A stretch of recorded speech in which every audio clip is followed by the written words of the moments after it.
But a big week of news, plenty to cover. Let's bring in my panel now. Daily Telegraph National Affairs Editor and host of the US Report here on Sky News, James Morrow. And Pauline Hanson's Chief of Staff, James Ashby. Well, welcome to you both. I'll start, of course, with the biggest story in the world yesterday. I think pretty much the biggest story again today, the attempted assassination of Donald Trump. It's still leading headlines globally. James Morrow, first to you. A defiant Donald Trump. He's landed in Milwaukee. He fully intends to speak at the Republican National Convention this week. This is just a day after being shot in Pennsylvania. He's not officially due to speak until Thursday. That's when he'll formally accept the Republican nomination.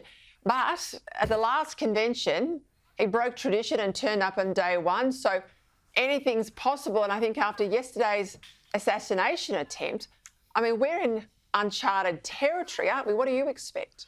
Well, we're in completely uncharted territory, Peta. And one thing I'll note is that in an exclusive interview with Selena Zito, Donald Trump said that he's basically torn up his entire speech that he was due to give on Thursday night, Friday, midday our time at that convention. And he wants to give a speech that is all about bringing the country together. And he spoke very, movingly about how he sees himself in this moment. And I think that we saw in the wake of that assassination attempt and the way he basically pushed himself up and essentially forced his Secret Service agents to stop and let him reassure the crowd. I think we saw a Trump that has convinced a lot of people that he is, in fact, the real deal, that he's not just somebody who talks tough on TV, but that he's actually, somebody with quite a formidable character. And now I think going into this convention, he's not at all cowed. Instead, he's completely galvanized, I think, to spread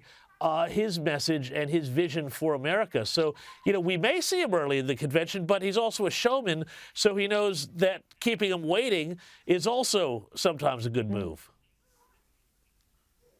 James, I made that point in my editorial. I mean, the composure to do that, the presence of mind to know that you need to reframe that narrative, reframe that shot. It's not, an old man hustled away. It's a defiant leader. I think that was extraordinary.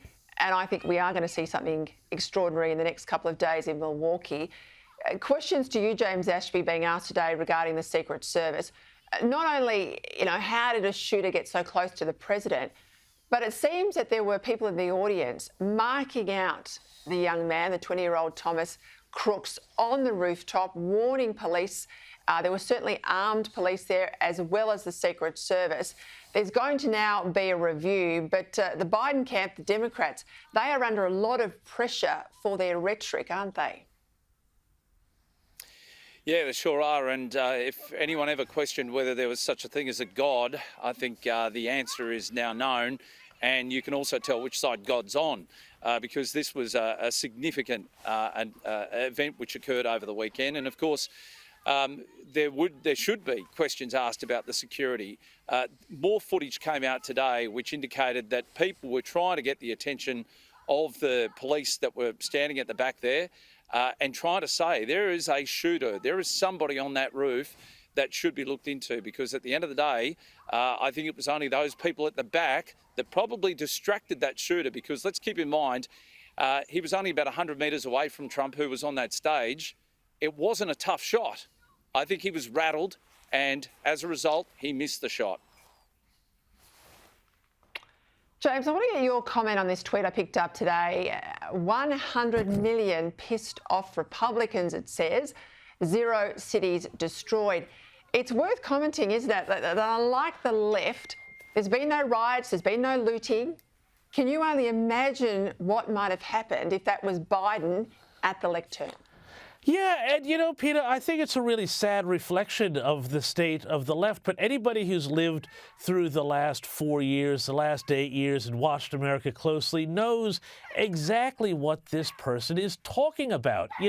We know that in 2020 we had all of the riots around Black Lives Matter and Antifa. We've seen civil unrest at the 2017 inauguration of Donald Trump. And here you have an act of political violence, apparent political violence, aimed at the Republican candidate for president to take him out of the race and take him off of this planet, quite literally.